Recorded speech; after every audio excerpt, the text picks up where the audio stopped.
ಷಷ್ಠಿ ಹಬ್ಬದ ಅಂಗವಾಗಿ ಹೇಮಾವತಿ ನಗರದಲ್ಲಿರುವ ಶ್ರೀ ಸುಬ್ರಹ್ಮಣ್ಯ ದೇವಸ್ಥಾನದಲ್ಲಿ ಬುಧವಾರದಂದು ದೇವರಿಗೆ ಬೆಳಗ್ಗಿನಿಂದಲೇ ವಿಶೇಷ ಹೂವಿನ ಅಲಂಕಾರ ಹಾಗೂ ಪೂಜೆಯನ್ನು ನೆರವೇರಲಾಯಿತು. ಪ್ರತಿ ವರ್ಷದಂತೆ ಈ ವರ್ಷವೂ ಹೇಮಾವತಿ ನಗರದ ಸುಬ್ರಹ್ಮಣ್ಯ ದೇವಸ್ಥಾನದಲ್ಲಿ ಸ್ಕಂದ ಷಷ್ಠಿ ಹಬ್ಬವನ್ನು ವಿಜೃಂಭಣೆಯಿಂದ ಆಚರಿಸಲಾಗುತ್ತದೆ. ಬೆಳಗಿನಿಂದಲೇ ಸಾವಿರಾರು ಭಕ್ತರು ದೇವರ ದರ್ಶನಕ್ಕಾಗಿ ಆಗಮಿಸುತ್ತಿದ್ದು, ಭಕ್ತಿ ಭಾವದೊಂದಿಗೆ ಸೇವೆ ಮಾಡಿದರೆ ಜೀವನದ ಸಂಕಷ್ಟಗಳು ಮಂಚಿನಂತೆ ಕರಗಿ ಹೋಗುತ್ತೆ ಅಂತ ಹೇಳಿದರು. ಧರ್ಮದ ತಳಹದಿಯ ಮೇಲೆ ಬೆಳೆದಿರುವ ನಮ್ಮ ದೇಶದಲ್ಲಿ ಆಚಾರ ವಿಚಾರ ಮತ್ತು ಧಾರ್ಮಿಕ ಆಚರಣೆಗಳು ಧರ್ಮದ ಉಳಿವಿಗೆ ಶಕ್ತಿ ನೀಡುತ್ತೆ ಅಂತ ದೇವಸ್ಥಾನದ ಟ್ರಸ್ಟ್ ಕಾರ್ಯದರ್ಶಿ ಗೋವಿಂದರಾಜು ತಿಳಿಸಿದರು.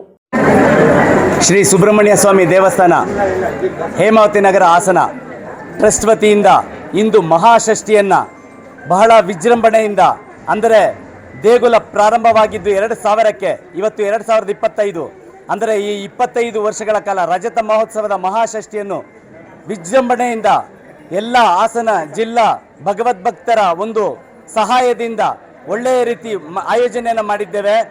ಇಂದು ಭಕ್ತ ಮಹಾಸಾಗರವೇ ಹರಿದು ಬರುತ್ತಿದೆ. ಏಕೆಂದರೆ ಕಾರಣ ಇಷ್ಟೇ ಇದೆ. ಭಗವಂತ ಶ್ರೀ ಸುಬ್ರಹ್ಮಣ್ಯನ ಬಗ್ಗೆ ಸ್ವಲ್ಪದರಲ್ಲೇ ಹೇಳೋದಾದರೆ, ಪ್ರತಿ ಭಗವಂತನಿಗೂ ತನ್ನದೇ ಆದ ಕಾರ್ಯ ಮತ್ತು ಸಿದ್ಧಿ ಇರುತ್ತೆ. ಬ್ರಹ್ಮನಿಗೆ ಸೃಷ್ಟಿಯಾದರೆ ವಿಷ್ಣುವಿಗೆ ಪಾಲನೆ, ಈಶ್ವರನಿಗೆ ಲಯ.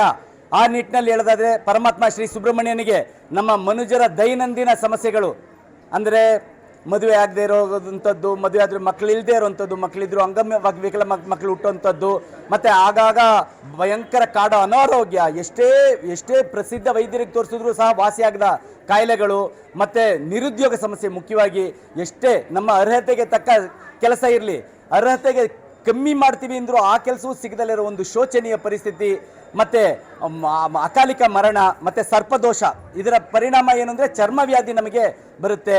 ಮತ್ತು ಮನೆಯಲ್ಲಿ ಆಗಾಗ ದಾಂಪತ್ಯದಲ್ಲಿ ಕಲಹ, ಕಾರಣನೇ ಇರೋದಿಲ್ಲ.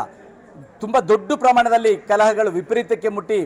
ಇದೇ ವೇಳೆ ಶ್ರೀ ಸುಬ್ರಹ್ಮಣ್ಯ ಸ್ವಾಮಿ ದೇವಸ್ಥಾನ ಟ್ರಸ್ಟ್ ಅಧ್ಯಕ್ಷರಾದ ಸರ್ವಾನಂದ್, ಟ್ರಸ್ಟಿಗಳಾದ ಶಿವಲಿಂಗಂ, ಆನಂದರಾಜು, ಮುತ್ತುಕುಮಾರ್, ಮಣಿಕಂಠ ಇತರರು ಉಪಸ್ಥಿತರಿದ್ದರು.